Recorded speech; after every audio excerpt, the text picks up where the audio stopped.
तो हेलो दोस्तों, मेरे चैनल लर्न विद में आपका स्वागत है। तो अभी तो आप लोग थंबनेल देख के समझ ही गए होंगे कि हम लोग क्या पढ़ने वाले हैं आज। हाँ, आज हम लोग लाइट रिफ्लेक्शन एंड रिफ्रैक्शन करने वाले हैं। तो हम लोग पहले पार्ट में करेंगे लाइट का रिफ्लेक्शन और उसके बाद रिफ्रैक्शन करेंगे। इसका एक पार्ट ही नहीं आएगा, इसका अलग अलग करके मैं टुकड़ों में पार्ट करूंगा और फिर आपको दूंगा वीडियो के माध्यम से। तो इसीलिए अभी चालू करते हैं और बिना कोई देरी के। तो पहले ये समझना जरूरी है कि रिफ्लेक्शन क्या होता है। रिफ्लेक्शन क्या होता है पहले ये समझ लेते हैं। तो इस चैप्टर को पढ़ने से पहले रिफ्लेक्शन ऐसा कोई चीज होता है, मान लो ये हमारा है एक प्लेन मिरर, ठीक है। मान लो ये हमारा है प्लेन मिरर। तो रिफ्लेक्शन एक ऐसा चीज होता है जब कोई लाइट, हाँ मतलब इस चैप्टर के हिसाब से कोई लाइट रे, हाँ जब कोई लाइट रे यानी इंसिडेंट रे किसी ऑब्जेक्ट पे, पॉलिश्ड ऑब्जेक्ट पे गिरती है और तब वो एक रिफ्लेक्शन देती है आप लोग को, जिसको हम लोग कहते हैं, जल्दी बताओ क्या कहते हैं। एक है इंसिडेंट है, एक है रिफ्लेक्टेड, है ना। तो इसको हम लोग रिफ्लेक्टेड रे कहते हैं। तो इतना तो हम लोग को समझ में आ गया कि रिफ्लेक्शन क्या होता है। और रिफ्लेक्शन सिर्फ शाइनी पॉलिश्ड ऑब्जेक्ट पे नहीं होता, हर एक चीज पे रिफ्लेक्शन होता है, हर एक चीज पे। जैसे कि अब तो दो तरह के ऑब्जेक्ट होते हैं, एक होता है लेम्यूनियस ऑब्जेक्ट, एक होता है नॉन लेम्यूनियस। इसके बाद हम लोग यही करने वाले हैं अभी। तो हम लोग हैं नॉन लेम्यूनियस। देखो अभी मैं बताऊंगा कि नॉन लेम्यूनियस क्या होता है। तो नॉन लेम्यूनियस हम लोग है, तो हम लोग सन पे, सन जो रे हम लोग को दे रहा है, मतलब सन जो लाइट छोड़ रहा है, सन का अपना एक लाइट है, तो इसलिए वो लेम्यूनियस है।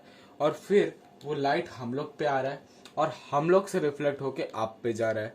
तो जैसे कि ये जो बोर्ड है, ये बोर्ड भी आपको इसलिए दिख रहा है क्योंकि अभी आस पास में रोशनी है, ये इस बोर्ड पे गिर रही है, फिर ये डायरेक्ट इस यहाँ पे जा रही है आपके कैमरे पे। तो ऐसे करके रिफ्लेक्शन होता है, तभी आपको ये दिख रहा है, नहीं तो आपको ये भी नहीं दिखता। तो हर एक चीज रिफ्लेक्ट करता है, बस अंतर ये होता है कि एक पॉलिश्ड ऑब्जेक्ट ज्यादा रिफ्लेक्ट करता है और एक नॉन पॉलिश्ड ऑब्जेक्ट कम रिफ्लेक्ट करता है। तो रिफ्लेक्शन तो आपको क्लियर हो ही गया होगा, रिफ्लेक्शन क्लियर हो ही गया होगा। तो रिफ्लेक्शन क्लियर होने के बाद अभी हम लोग करने वाले हैं एक ऑब्जेक्ट क्या होता है। तो ऑब्जेक्ट एक ऐसी चीज होती है, ऑब्जेक्ट क्या होता है, ऑब्जेक्ट एक ऐसी चीज होती है जो एमिट करती है लाइट रे को, एमिट करती है लाइट रे को, एमिट करती है सब। तो हम लोग का क्या मतलब है। तो देखो दो तरह के एक ऑब्जेक्ट होता है, एक तो लेम्यूनियस ऑब्जेक्ट होता है और एक होता है नॉन लेम्यूनियस। एक होता है लेम्यूनियस ऑब्जेक्ट, एक होता है लेम्यूनियस ऑब्जेक्ट। लेम्यूनियस ऑब्जेक्ट क्या होता है, जिनके पास अपनी लाइट हो, which have their own light. अब नॉन लेमिनियस ऑब्जेक्ट क्या होता है, नॉन लेम्यूनियस ऑब्जेक्ट क्या होता है, नॉन लेम्यूनियस ऑब्जेक्ट क्या होता है कि जिनके पास अपनी लाइट नहीं होती, which don't have their own light। तो ये दो तरह के ऑब्जेक्ट होते हैं। तो अभी आप ही बताओ कि ह्यूमन किस तरह के ऑब्जेक्ट है। ओब्वियसली नॉन लेम्यूनियस ऑब्जेक्ट है, क्योंकि हम लोग के पास अपनी लाइट नहीं है। ऑल्दो हम लोग देख पाते हैं एक दूसरे को, क्योंकि हम लोग से लाइट रिफ्लेक्ट होती है, लाइट रिफ्लेक्ट होती है। कभी आपने ये सोचा है कि आप अंधेरे में देख क्यों नहीं पाते, अंधेरे में देख क्यों नहीं पाते, क्यों नहीं देख पाते, क्योंकि वहां पे कोई लाइट ही नहीं है। हाँ ये तो आपको सबको पता है। तो लाइट नहीं है, तो लाइट, अगर लाइट हम पे रिफ्लेक्ट ही नहीं हुई ना, तब भी हम लोग नहीं दिखेंगे। पर ऐसा नहीं होता है, लाइट रिफ्लेक्ट होती है। तो ल्यूमिनस ऑब्जेक्ट का कुछ एग्जांपल आप लोग देख लो, लिख लो ना यार, सन कर लो, ट्यूबलाइट मान लो, और भी बहुत कुछ है, आप लोग खुद से लिख लेना। और इसका ऑब्जेक्ट तो मेन ही है ह्यूमन, ह्यूमन ही इसका मेन है। और भी बहुत ऑब्जेक्ट है, वॉल्स देख लो, स्टूल देख लो, घर के सामान देख लो, बहुत कुछ बन सकता है, बहुत कुछ, बहुत कुछ हो सकता है। ठीक है, तो अब तो आपको ऑब्जेक्ट भी क्लियर हो गया होगा, अब आपको ऑब्जेक्ट भी क्लियर हो गया होगा।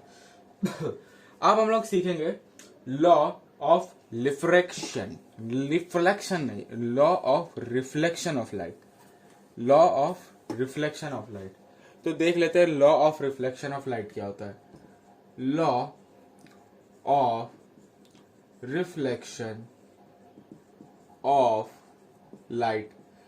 तो पहला लॉ तो ये कहता है, शॉर्ट फॉर्म में अगर मैं बताऊं कि पहला लॉ ये कहता है कि जब भी कोई लाइट रे, देखो ये मैंने एक प्लेन मिरर बना दिया। अभी आप लोग आगे जाके ये भी सीखने वाले हो कि मिरर दो टाइप के होते हैं, एक तो होता है प्लेन मिरर, एक होता है स्पेरिकल मिरर, ठीक है। तो प्लेन मिरर तो आपके घर में जो शीशा लगाया हुआ होता है, जिसमें आप अपनी फोटो देखते हो या फिर अपने को देखते हो, उसी को हम लोग कहते हैं प्लेन मिरर। और भी बहुत प्लेन मिरर है, बट वो एक एग्जाम्पल है। तो ठीक है, प्लेन मिरर मैंने एक ले लिया है यहाँ पे। तो ये जो लाइट जा रहा है प्लेन मिरर पे, इसको सबको पता है इंसिडेंट रे होता है। और ये जो एक लाइट निकल रहा है, ये होता है रिफ्लेक्टेड रे। और ये होता है इसका नॉर्मल। हाँ, यहां से एक नॉर्मल निकलता है, इसको हम लोग नॉर्मल कहते हैं। तो ये जो इंसिडेंट रे और ये जो नॉर्मल का जो एंगल है, और ये जो रिफ्लेक्टेड रे और ये जो नॉर्मल का एंगल है, ये दोनों सेम होता है। अभी तो मैं ड्राइंग में बना रहा हूं तो ये पूरा क्लियरली नहीं दिखेगा, बट ये दोनों समान होता है। यही हम लोग का पहला लॉ कहता है। अब दूसरा लॉ हम लोग का क्या कहता है, दूसरा लॉ भी देख लेते हैं हम लोग का क्या कहता है दूसरा लॉ। Let's see. तो दूसरा लॉ हम लोग का यह कहता है कि the incident ray, the reflected ray and the normal at the point of incidence all lie in the same plane. देखो सुनने में हार्ड लग रहा है बट समझने में इजी है।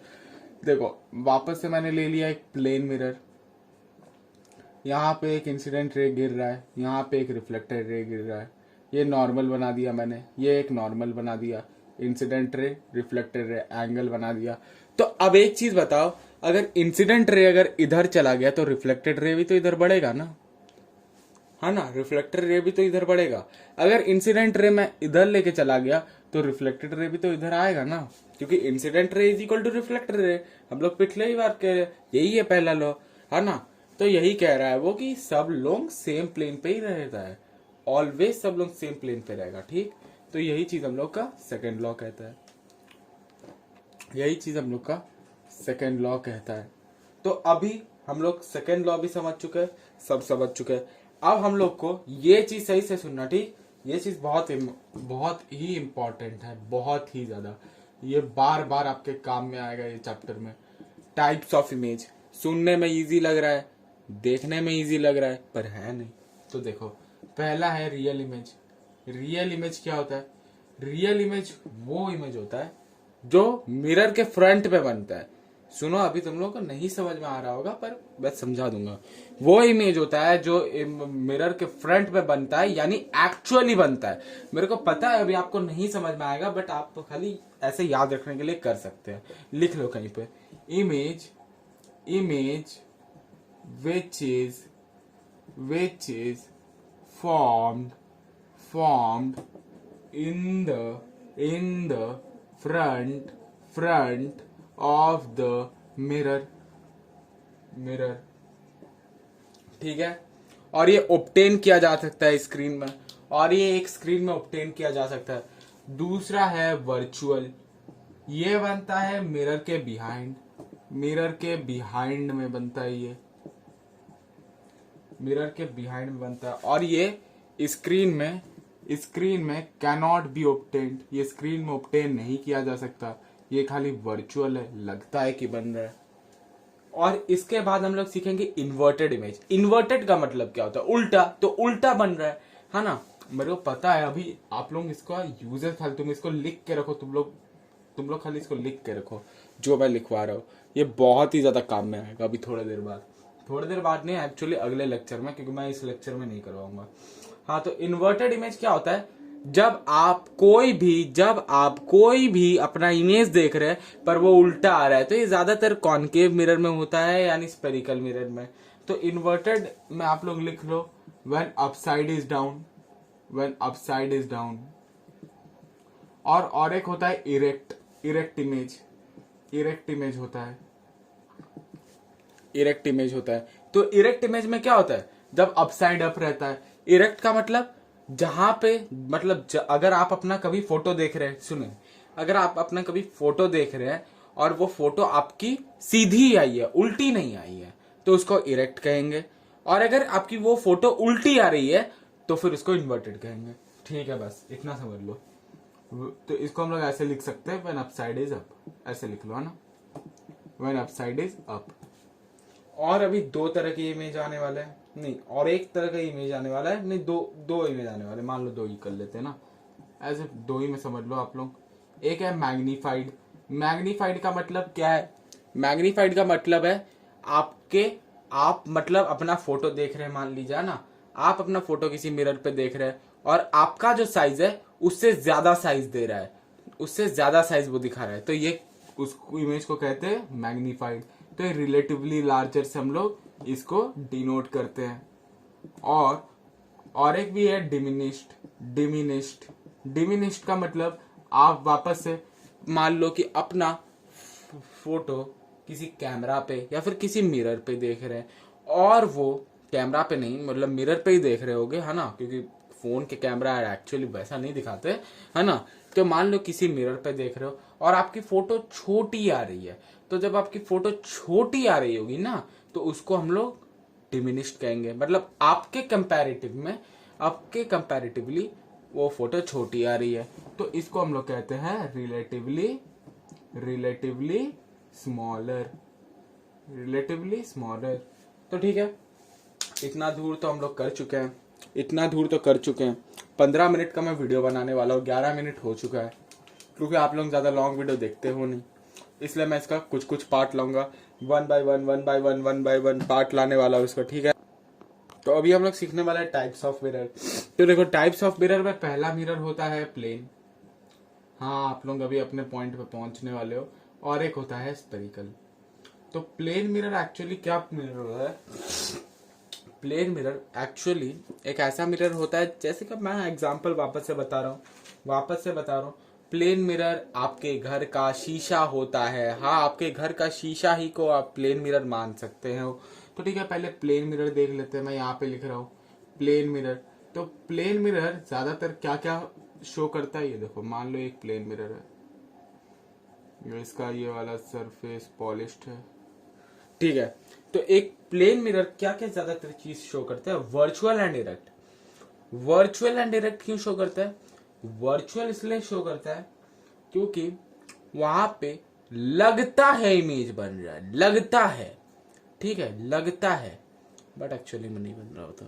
ये चीज आप लोग समझ जाओगे, अभी मैं नहीं समझा पाऊंगा इतने अच्छे से, समझ जाओगे अगले लेक्चर में।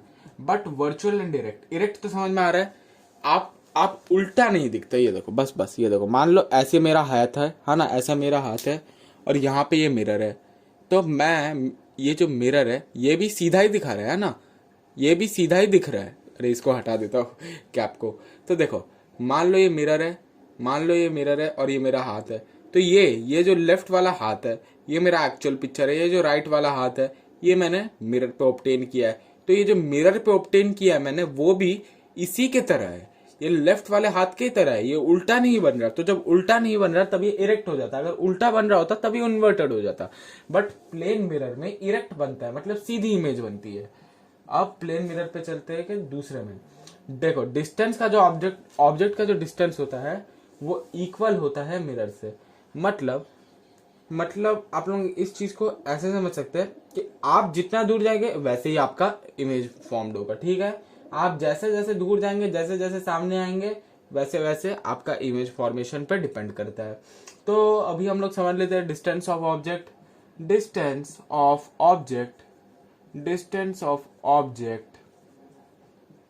Is equal from the mirror.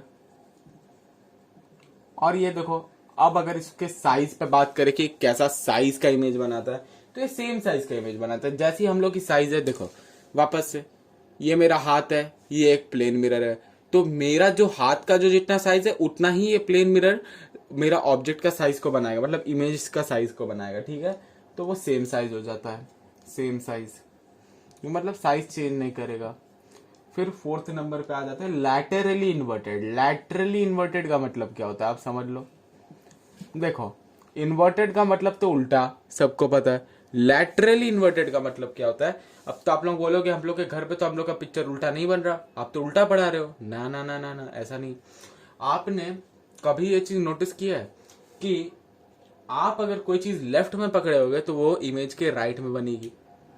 कभी अगर नोटिस किया होगा कि अगर आप लोग मिरर में कभी कोई चीज लेफ्ट की तरफ पकड़े हुए तो वो राइट की तरफ बनता है। या फिर आप लोग इसको ऐसे भी समझ सकते हैं, एम्बुलेंस, एम्बुलेंस में जो एम्बुलेंस लिखा होता है ना, वो AMB सबको उल्टा लिखा जाता है, ताकि बाहर वाले जो लोग हैं उनको वो चीज सीधा दिखे। तो वो एक प्लेन मिरर करता है, इसलिए प्लेन मिरर में एम्बुलेंस को उल्टा लिखा जाता है। और भी बहुत सारे यूजेस है ऐसे करके, मैंने एक यूज आपको बता दिया, बाकी आप लोग खुद भी निकाल सकते हो। तो ठीक है, एक तो प्लेन मिरर समझ में आ गया। अब हम लोग अगले क्लास में स्पेरिकल मिरर से चालू करेंगे और उनके कुछ चीज भी समझेंगे, कुछ लॉज भी समझेंगे। तो आज के लिए यहीं तक रखते हैं, नेक्स्ट क्लास में मिलते हैं इसी टॉपिक के साथ। लेक्चर पार्ट 2 भी जरूर देखना, और इस पार्ट को मैं आशा करता हूँ कि आपको अच्छे से समझ में आया होगा, क्योंकि ये बेस पार्ट था और इसका अगला वाला भी हल्का बेस पार्ट होगा, बट इसमें अगला वाले में यूज होगा ही होगा।